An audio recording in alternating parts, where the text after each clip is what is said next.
ऐका आणि भगवंताचं भजन मध्ये चालू झालं तर टाळी वाजवा.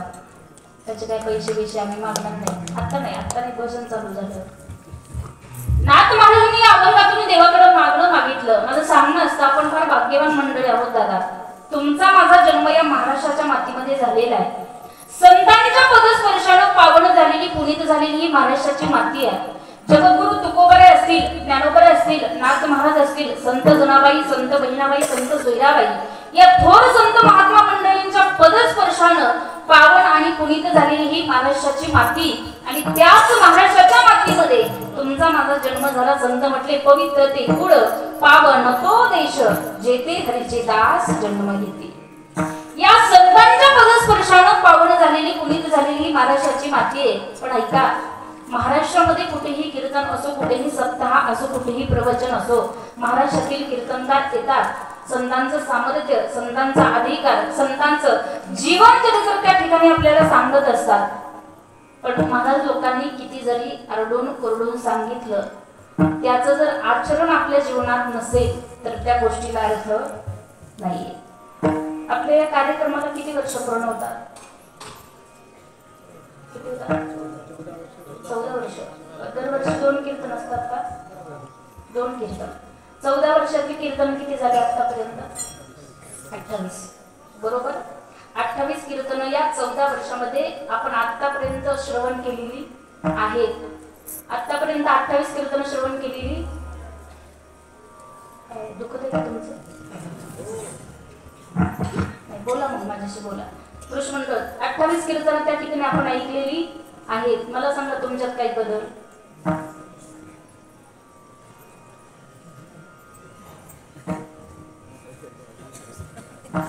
काहीतरी रिस्पॉन्स नाही, बदल झालेला नाही.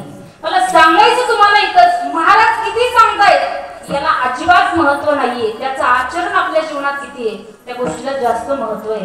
संतांचं जे सामर्थ्य आहे, संतांचा जो अधिकार आहे, संतांचं जे जीवन चरित्र आहे, माझ्यासारख्या अल्पज्ञानी पामरानं काय नाथ महाराजांचं वर्णन करावं.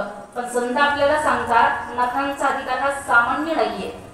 प्रत्येक संतांचं जीवन चरित्र काहीतरी वेगळ्या गोष्टी माणसाला शिकवतंय. पण माझ्या नाथांचं चरित्र असं आहे, नाथांच्या चरित्रामध्ये 3 गुण आपल्याला पाहायला मिळतात. नाथ महाराज शांत होते, श्रीमंत होते आणि संत होते. पहिला गुण होता शांत.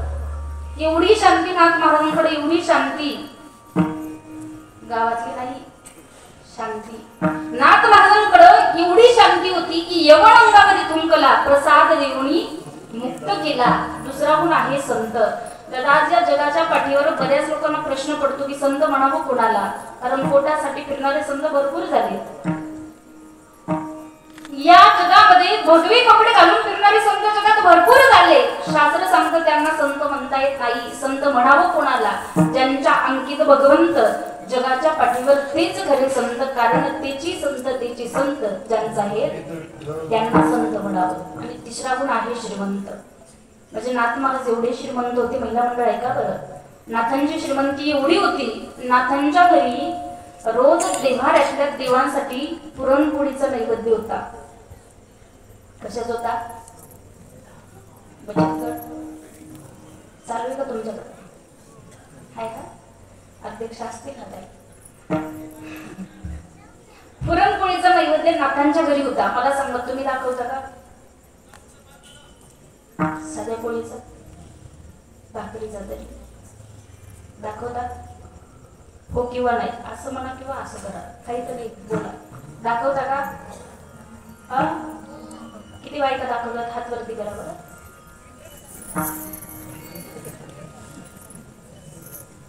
4-5 हात वरती आला. बाकीच्या तुमच्या घरात देव नाहीत का? देवाला नैवेद्य माणसानं दाखवला पाहिजे. देवाला जेवण आपण दिलं पाहिजे. ऐका, नाथांची श्रीमंती मला तुम्हाला सांगायची. नाथांचा अधिकार फार मोठा आहे.